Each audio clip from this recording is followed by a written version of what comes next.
According to the CDC, in the U.S., about 1 in 5 heterosexual women ages 15 to 49 with no prior births are unable to get pregnant after 1 year of trying. Adrienne Oglesby shares one woman's infertility story and how she and a community of others are raising awareness this weekend.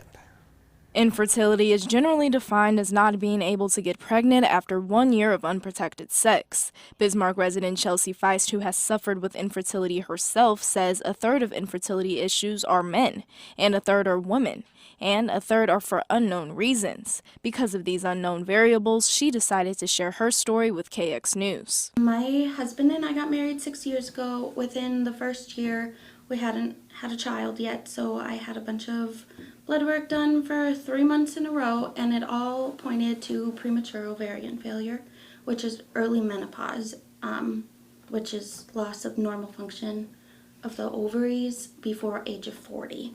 So at this time I was 26, and they said I needed to do IVF immediately. We did IVF in December, found out we were pregnant December 19th of 2017. Lost that baby. It was a chemical pregnancy. And then 10 months later, we lost our little boy. He was a blighted ovum on October 19th, which like the yolk sac grew, but he did not grow in it. And then we did a third transfer. By this time, Sanford Fargo was too expensive, so we flew to Syracuse, New York. They're like a third of the price, and we were there 3 different times.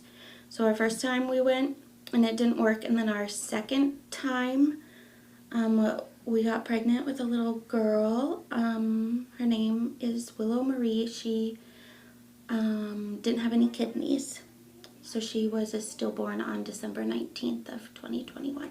Feist says local resources like Walk of Hope in Bismarck are good for those struggling to know they are not alone. I think it is incredible. So many people, like I felt totally alone. So the fact that now we have resources and people like myself where someone can just call and be like, hey Chelsea, like how'd you do this? Or how challenging was this? Or these shots, like how did you make it through? She shares that the hardest part of dealing with infertility is the mental aspect. Nobody really talks about the mental health aspect of this. It's more like, oh, you're gonna give yourself shots, you're changing your body, getting it ready to have a baby, not like, oh, you just found out you lost function of having a child naturally, and now it's becoming a chore to have a child, where I never thought that was gonna be a thing. For those struggling, Feist says to speak out. Speak to others like you. Speak to a counselor who specializes in this. And I think that's what you need most, is you need someone who's been through similar situations, because anyone can give advice. But if you haven't been through like a similar situation, you don't really know what to say. And some of the things people have said to me over the years, I'm just like, why would you say that? You've never been in my shoes.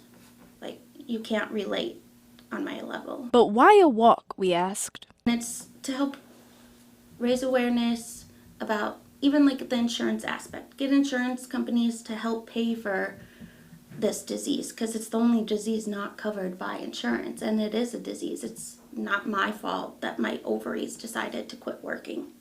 But I've had to pay more than well over $75,000 to have multiple heartbreak and a pink urn sitting on my piano. There will be a walk at the Capitol on Sunday, September 18th from 10 a.m. to noon. Reporting for KX News, I'm Adrienne Oglesby. Registration for the walk is open until Saturday. You can register for the walk on Sunday, however, your chances of getting a t-shirt are slim.